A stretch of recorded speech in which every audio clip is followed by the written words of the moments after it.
Okay, welcome back to FinTech Live New York. Let's get on to our first interactive panel of the day, and this is on the future of FinTech. So let's meet our panel for today. They are Nabil Bawa, Managing Director, Financial Services at NTT Data, and also joining us, Philippe Daoust, who's Managing Director, Venture Capital and Ventures, National Bank of Canada. Nabil, Philippe, thanks so much for joining us today. How are you? Good to be with you, Neil. Really good to see you, thank you. Well, our subject today could not be much broader, and that is the future of FinTech. Every single question we're going to go through in about the next half an hour could probably be a discussion on its own. So we're going to do our best to cover as much as we can. And do remember at home, if you've got any questions you want to drop into the conversation, just pop them in the app and they come straight through to me. So, the place to start, let's take out the elephant in the room, and that is AI. If we don't cover that early on, we're going to spend the rest of the time alluding to it. So for both of you, how is artificial intelligence really revolutionizing the financial services industry at the moment? And Nabil, I'll start with you. Sure. So I think for most, generative AI is really what's top of mind, right, when you're thinking about AI. But before I get to that, I think it's helpful to think about AI on a continuum, right? So automation and analytics have been around a long time. It's basically a way to unlock data to make better decisions. Rise of digital banking, data science brings us more of the predictive analytics and better ways to segment customers and tailoring products and offers.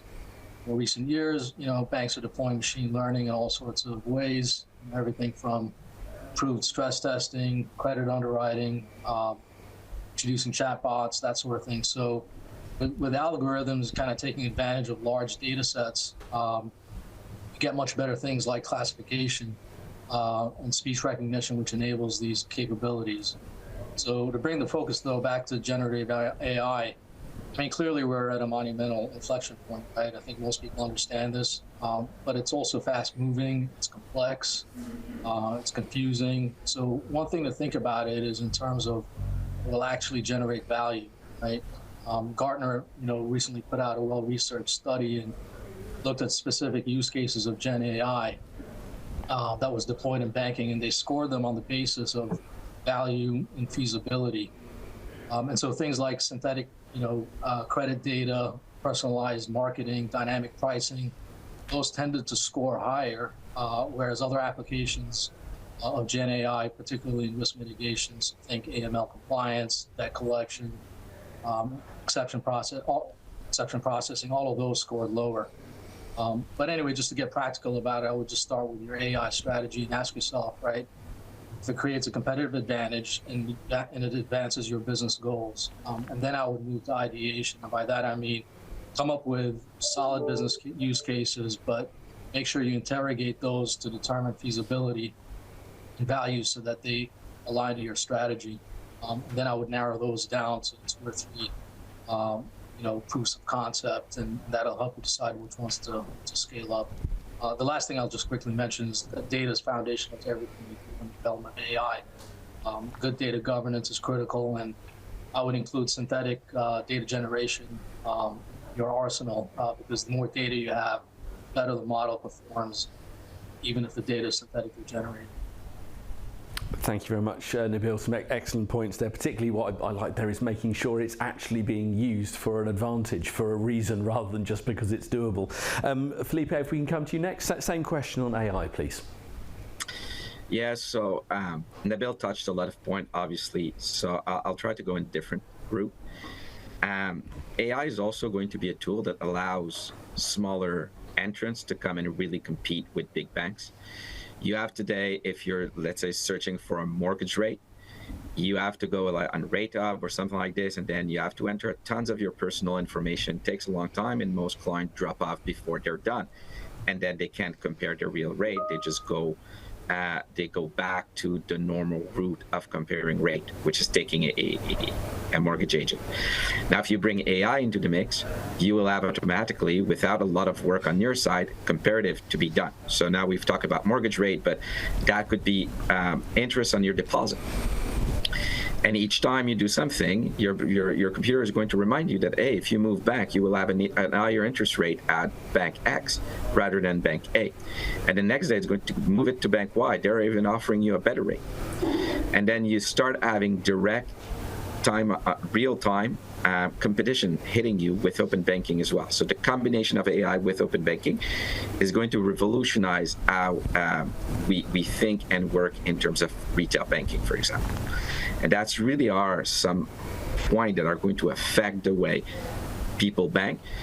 Think about also the announcement from Visa this week, where when you check out, and there's already some platform doing something similar, when you check out, they're going to tell you which card you should be using, because that is going to give you more points and making your purchase the least expensive of all the payment option you've entered into the system. And that's how it's going to really change the customer life, not just the way internally financial institutions function. Yeah, so many great examples there of how it's going to change things for customers. Very exciting. Let's move on to blockchain and crypto and about the role they both play in the future of fintech and banking. Philippe, I'll start with you on this occasion. Your thoughts on that? So if you think about digital asset, like, it's seldom will you find people not having them in their portfolio by now. Most people have integrated digital asset inside their wealth portfolio, and that is obviously extremely important for financial institutions, because a lot of financial institutions have not followed through with integrating digital asset in their offering, at least here in Canada.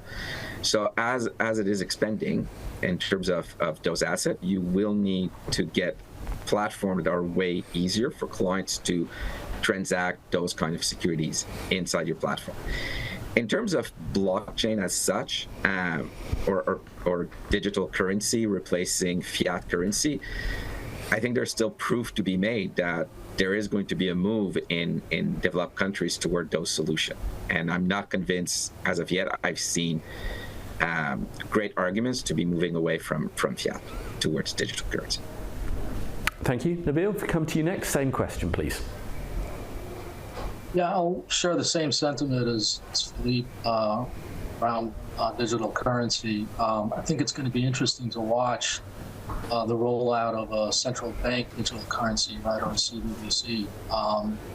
There are 10 in the United States large financial institutions working, with the Fed on testing the idea of a CBDC. And I think that, may eventually lead to a digital dollar. Whether that happens, or not remains to be seen. So that's one thing I'll share. As far as blockchain generally, I think there's obviously wider applications right beyond cryptocurrency and broader implications in terms of what we're seeing with the impact of how a decentralized ledger model, right, and cryptographic security, what that's having on making transactions, right, highly secure and tamper-proof. So one example of that is how it's facilitating cross-border payments with pretty much near instantaneous settlement compared to the days it's taking the usual traditional methods. Nabil, I'll stay with you for where I want to go next, and that's about when it comes to more traditional financial institutions adapting, because there are so many fintech startups up there and coming onto the market, and there's so many new ideas spinning around. How can more traditional financial institutions adapt and make sure they're at the cutting edge and don't lose the competitive advantage they've got at the moment? What are your thoughts on that, Nabil? Yeah, so I'll kind of go back to where we started, right, with AI. I'll just say invest in AI and data analytics. As they say, fintechs have the tech, the banks have the data. But that should actually give little comfort to traditional financial services, which just bought a little time. But as we move to an open banking model, by the way, regulators are now starting to enforce that aspect of it, right, enabling customers portability of financial data. So that structural advantage, right, that banks have with all this data is quickly diminishing. So, look, banks need to, build or acquire AI expertise. So, either invest in developing it in-house or go acquire fintech startups that have that AI competency you need and integrate that advanced technology into your overall tech stack. And then another risk, that is somewhat unique to traditional banks that they're now forced to contend with are wealth transfers from baby boomer generations, right? So that built up sometimes generational wealth,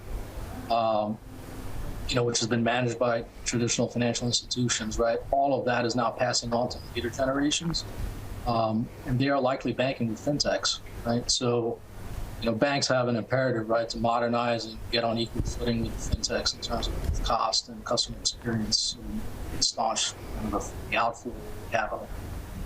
Nabil, for a second there, I thought your answer was just going to be invest in AI and data analytics, which would have been the biggest mic drop answer of the day completely. But you'll have to pause there just for effect.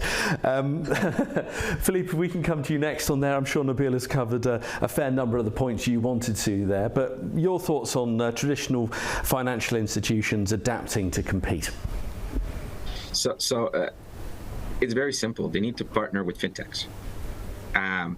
Especially if you're in the mid-sized tier banks, you can say you can buy and invest. They just don't have the money to compete with JP Morgan Chase and Morgan Stanley and so on. So they need to partner with the fintechs, find a strong ecosystem in which to work, a good way to find the best fintech early, adopt them early, and that will allow them, without investing the same amount of money, to move at a similar speed than the biggest bank out there. Just to give you an example, we're national, we're the 6th biggest bank in Canada. We invest $400 million in innovation a year. The biggest bank invests $2 billion a year.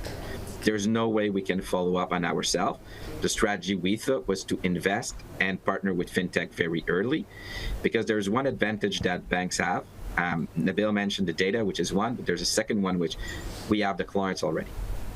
So it's way easier through a partnership for those fintech to also connect to end clients and grow faster that way. Well, here's the billion-dollar question though, Philippe. How do you actually make sure you're investing in the right fintech? Because there are so many big, shiny, exciting ideas out there. All of them look and sound fantastic. How do you make sure you're backing the right horse, I suppose? Well, the first thing is you're going to make mistakes. So just accept it. And as in everything, you need to fail fast if you're going to fail. So, in the last 7 years, we invested in around 40 fintechs at National. I think we might have 2 or 3 that failed. We partnered with around 100 fintechs. Some have been great success, some other have not been. But if you don't try, you're sure to fail. And when we look at the end of the day, what we did in the past 7 years was build a team that is used to be able to filter the noise from the market and choose the best fintech. The last point that I'll make on this, if you want to choose the right fintech, is do partner with them. Don't just invest and wait to see what's happening. Be the first client for that fintech, and that's going to propel them inside financial institution, because there's one thing that I've learned doing this job is financial institutions at the very least are interested in knowing what the other financial institutions are doing. So if they've signed one contract, they will get meeting with other financial institutions, and you increase the chance of the fintechs being a success. Yeah, there's a big difference between just investing and partnering. Nabil, anything you'd want to add on that about making sure you're partnering with the right fintechs? No, I think Philippe nailed it on the head. I would just kind of reference back to the point I made at the top of the show around just ensuring that you've got an aligned strategy, right? Understand what your business goals are, right? Because if you're clear on that, then it makes the decision about which fintechs partner with a little easier. Well, let's move on. An area I did want to spend a little bit of time on is regulations when it comes to the future of fintech. There are so many. They're developing so quickly. So much for people to stay on top of. What impact do you feel they will have on financial services? Nabil, I'll start with you. I guess let's expand this. How do you? What impact do you think the evolving regulations will have, and how do you stay on top of them? Yeah, I think before we start figuring out, right, what regulations and the impact they're going to have, it's first helpful to understand some of the larger forces at play. There are broad economic trends, right, that are affecting the financial services sector in particular, right? It's inflation, interest rates, the housing market, all sorts of kind of macro issues, right? And then, there's last year's kind of major regional bank failures and implications of that has for mergers and divestitures. We're seeing, also a lot of financial sanctions that have exploded, right? That has led to secondary sanctions. So there's an environment of retrenchment and de-risking, right? It's taken hold, and so we got to understand that, banks are coming at this from that posture. So when you think about that sort of backdrop, right, you have regulations like Basel III Endgame, right, which goes into effect next year, and raising capital requirements, right? That's going to have the effect of borrowing costs. The industry will argue, they have argued, that this is actually going to increase risk-taking. And I mean, you don't typically see financial institutions, especially the largest banks, out of step so publicly with regulators, but you're definitely seeing that some pushback on this. In any event, right, the failures last year, Silicon Valley Bank and First Republic, that's sort of forced regulators' hands. So you got to understand that that's sort of the environment that we're operating in. But then coming back to fintech, right? There's, I think there needs to be an appreciation for how interconnected the financial services and fintech has become. So this again, moving to open banking, right? Where regulators are stepping in and enforcing new rules around this. For example, the CFPB came out with Section 1033 recently, and that's forcing decentralization and setting format standards that makes portability of customer data much easier. So yet again, that's another challenge that traditional banks have to contend with. So anyway, I thought it's just helpful to put a little bit of a broader perspective around how banks ought to be thinking about regulations and navigating sort of the uncharted kind of territory. Yeah, that context is absolutely critical. Philippe, if we can come to you next on that about regulations. Yeah, I think the regulator has been tightening their grip, so everybody felt it on the market. I think banking as a service is the area that felt it the most. And basically what you have is companies that decided to build risk first and build their system around risk, like Synctera, for example, is having a better go out of it than other banking as a service partners that the bank could have. So the way fintechs are being built through this change in regulation should be changing, and risk should be at the center of also what fintechs are thinking, not just the banks. Okay, let's move on to another area entirely here, because I believe we both of you referenced earlier on about customer experience. When we're talking about big data, how can financial services providers really leverage big data to enhance that customer experience? Because at the end of the day, they receive all the services that everyone's discussing here. Philippe, we'll start with you on this. How can we go about doing that, leveraging big data to enhance the customer experience? Yeah, there's really a lot financial institution can do with big data. The question to be asked first is their data ready to be used? And often what we see, at least in Canada right now, is that the data is still not ready to be used by financial institution at large. Now, once it is used, then the kind of services you can give to your client is just tremendously higher. I come back to my AI example at the beginning of this conference, where saying you can help your client choose the best credit card to pay each of their transactions, etc. You need all the data behind this to be able to do this, and that's when you create that value to the clients. Nabil, same question. Yeah, Philippe touched on the importance of the quality of the data, right? And I think firms that have robust like ML ops and data governance, AI governance, they're the ones that are going to be able to scale appropriately and actually have an impact on customer experience. Some examples I'll give of this. I mean, big data allows for analysis of transaction patterns and financial flows. All of that allows for improved customer segmentation, tailor products in a hyper-focused way. But you've got to have good data for that, right? Dynamic pricing is another example.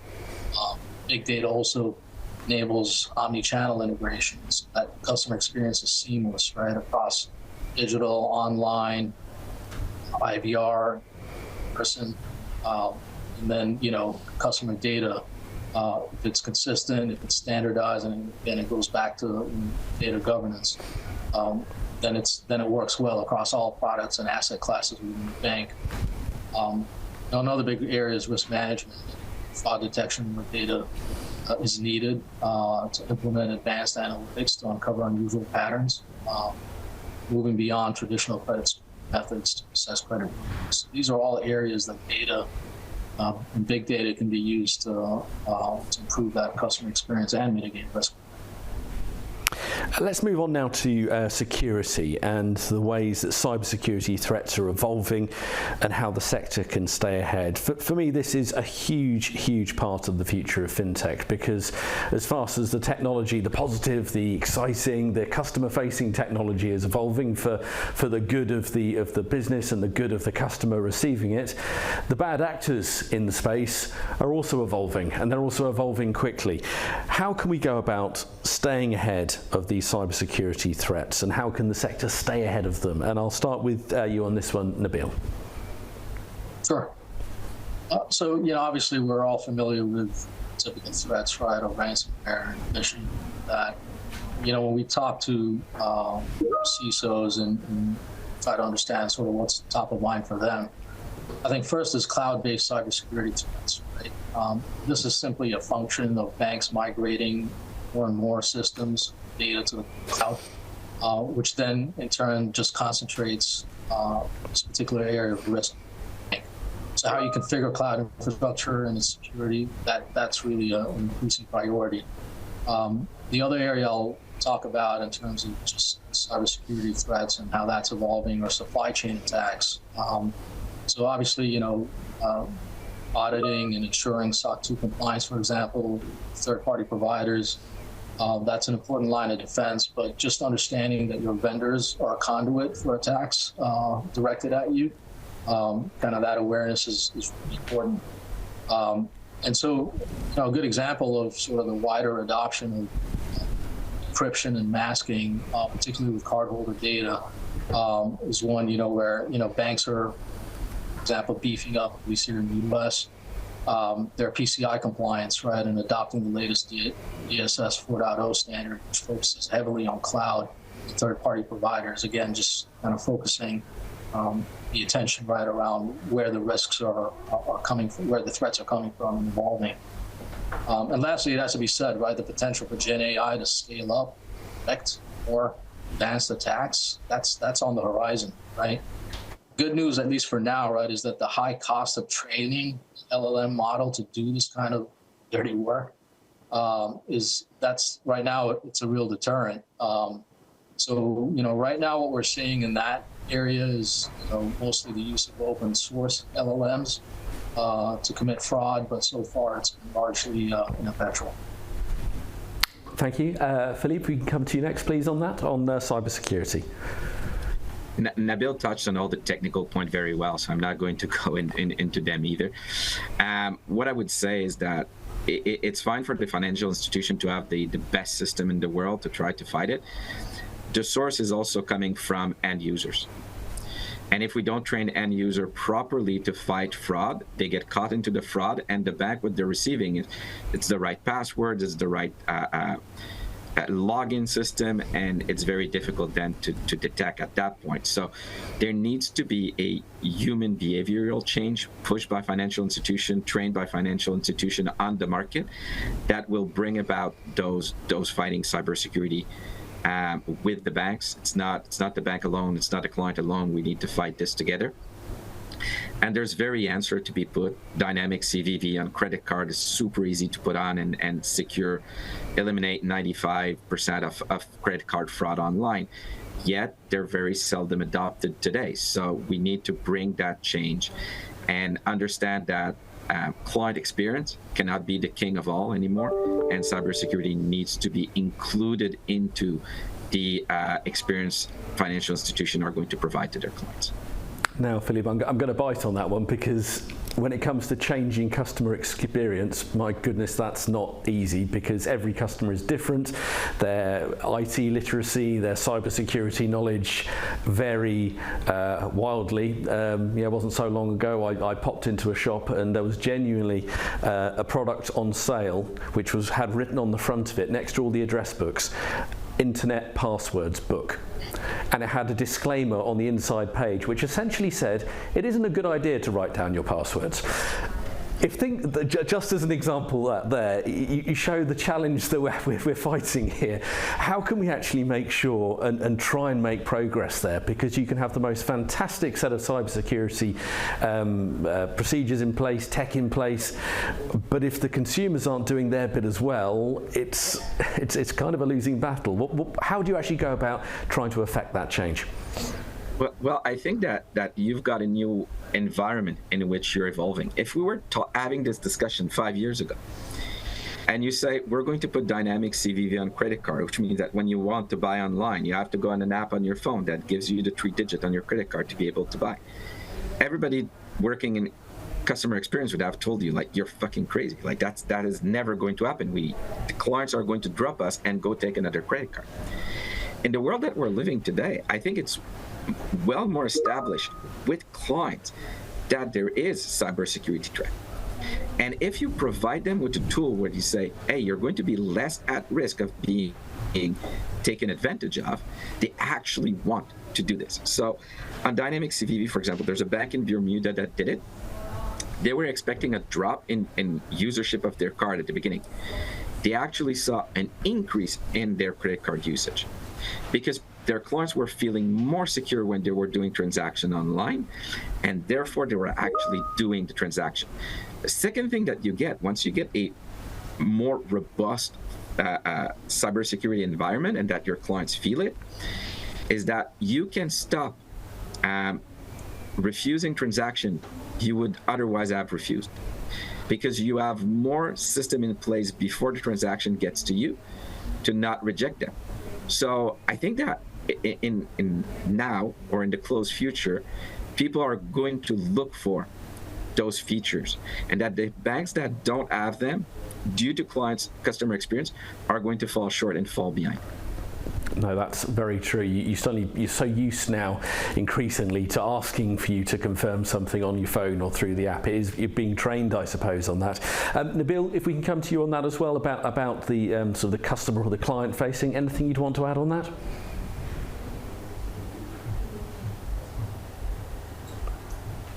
Nabil, can you still hear me? Sorry, I went on mute. No, I think Philippe handled it really well. Excellent. Okay, let's move on to mobile payments if we can, because the rise of mobile payments and digital wallets, it's revolutionised the industry already. It wasn't so long ago the thought of going out the house without your credit or debit card would feel ridiculous, but now it's totally normal for people. How will the increased rise of mobile payments and digital wallets continue to reshape the future of the payments industry? Nabil, we'll start with you on this one. Yeah, so this is actually one of the more interesting developments in banking, and clearly it's one of the most disruptive in the industry. Again, it's helpful to understand some of the larger trends driving a lot of that disruption. So kind of pulling back pretty high up, we're clearly moving, past sort of this post-Cold War unipolar moment, is to say a U.S.-led global economic order. We're now entering this sort of multipolar paradigm centered around the global south, rise of the rest, as they say.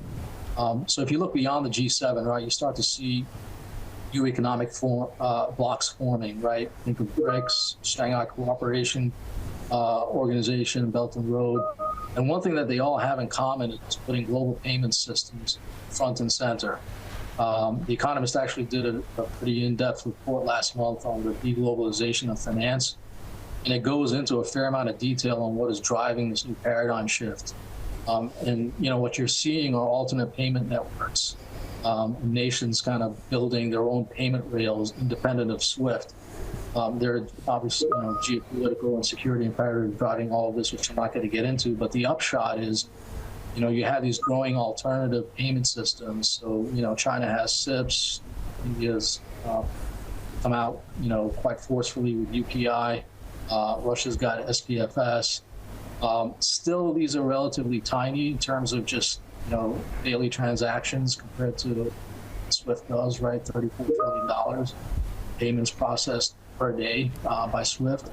But these are all growing fast. UPI has already gone global. And it's in countries like Singapore, UAE, Japan, Hong Kong, Malaysia, big countries, big economies. They've already linked up to UPI, or in some cases they've signed agreements to do so. And I'll just mention very quickly, here in the US, the Fed is also now looking for wider adoption of FedNow, right, as a real-time payment system over RTP, which underpins popular apps like Zelle.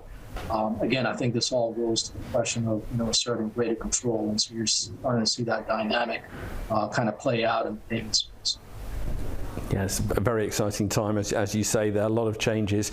Okay, let's move on for you, Philippe, on mobile payments. How do you see them shaping the future going forward? To be honest, Nabil brought this in a direction that I wasn't expecting, but I really like. There's competition starting to happen to the US, and at the same time as what Nabil was describing is happening, is you have an adoption rate and a change rate that is way faster in the global south than in what we call the developed country. And I think that shift is going to become important, where we still use more money than the South. India has already eliminated much hard currency. We're lagging in terms of that here in North America and Europe, etc. And I think that at some point is going to create more momentum on the South than on us. So if the government really want to bring in those changes and continue to be at the forefront of financial services, they will need to push on more adoption on the population. Thank you, Philippe. Where I want to go next is about ethics, because we are running out of time slightly, but I did want to cover this off before we get on to some of the questions from our audience. For you, what are the ethical considerations and the potential risks that are associated with deploying a lot of these advanced technologies that we've been talking about within financial services? Philippe, if we can go with you. Question of ethics, how do we go about that? Ethic needs to obviously stay very high on the list of any fintechs or bank out there.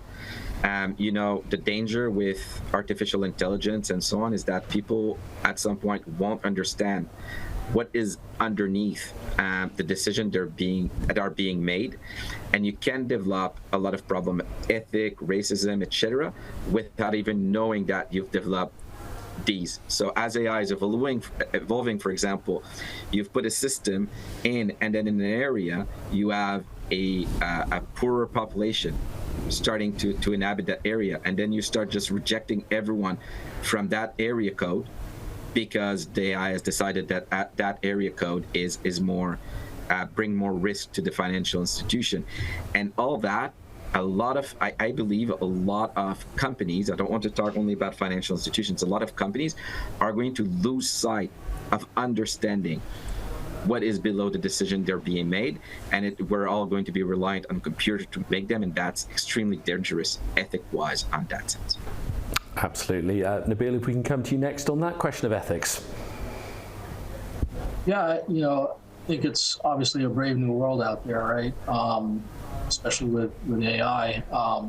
When it comes to ethical considerations, there's the moral and philosophical dimension, right, which you can get into sometimes into the realm of what may or may not be science fiction, but if we kind of stay grounded with financial services, most people think about implications, right? Job loss, retraining, but automation, that's impacted jobs for a very long time, and moving workers to higher value activities, and that leads to activity gains. So the big question, right, with these types of advanced technologies is, right, to what degree is it by orders of magnitude are we going to see productivity improvement, right, and how fast does it happen, as opposed to what came before. And then a related question to that is, are we going to see the inverse of just as tech gets so advanced that higher value tasks, right, are done by AI and workers are almost rendered obsolete. So that's kind of looking really far out, but those are the things that I think, ethicists are kind of grappling with, right? And then, there's other ways in which it could be deployed in ways that are unethical, right? Like anti-competitive behavior, large firms with more resources, greater, vast computing and processing power. They'd have the ability to muscle out competitors. And then you've got the risks to banks, right? And you have to get really comfortable with AI models, right? Handling PII data, for instance. Let that loose. And privacy just in general is a big concern, right? At what point does customer monitoring, right, morph into surveillance, right? And you already see AI being used in surveillance, many different arenas, and but now we're talking about customers' financial data, right, which is one of the most sensitive. Absolutely. Let's get on some of the questions that have been coming in from the audience very quickly. This one's from Vernon. It's quite specific, so I hope you'll be able to pick this up between you. This is, regulators have begun issuing enforcement actions against banks for BSA/AML issues involved when they partner with fintechs. How are and can fintechs adjust to this? So I'm not sure if either of you would want to pick that up.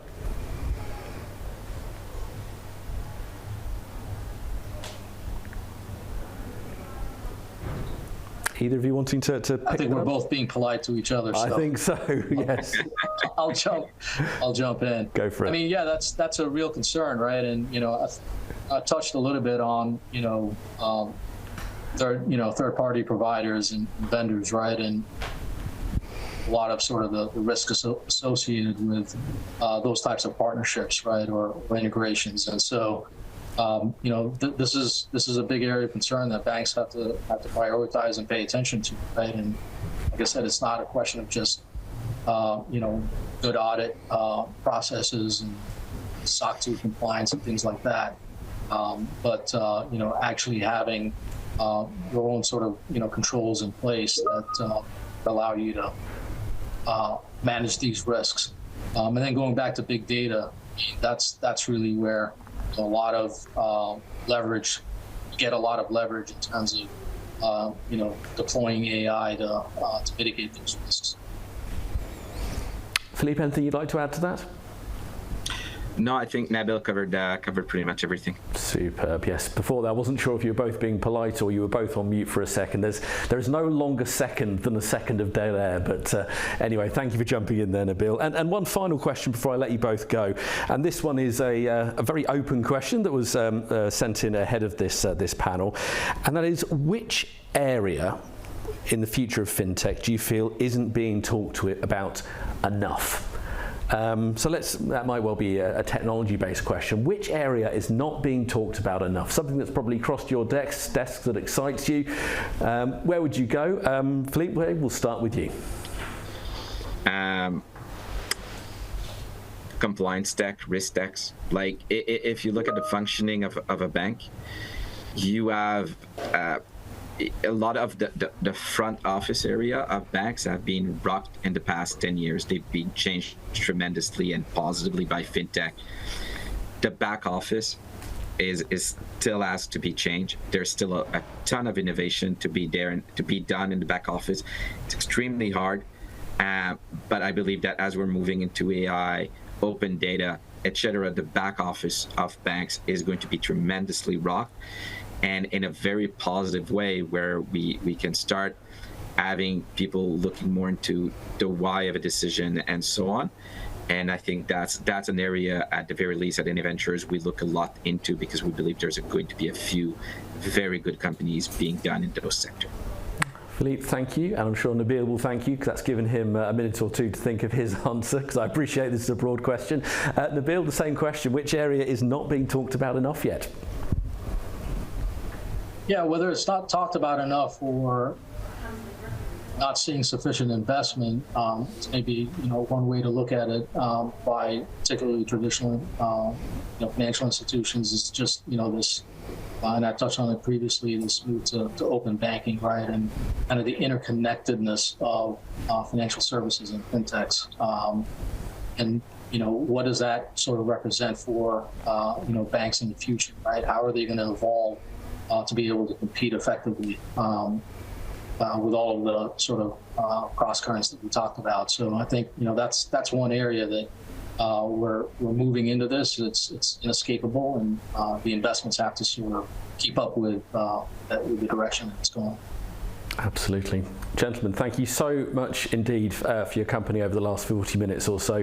As I said, pretty much any of these subjects that we've gone through could have made a panel discussion on its own, so we've covered a huge amount of ground. Thank you so much for your insight and your thoughts. You've been so generous with your time, and thank you for joining us here at FinTech Live New York. Thank you for having us. Thanks, Neil. You're very welcome indeed.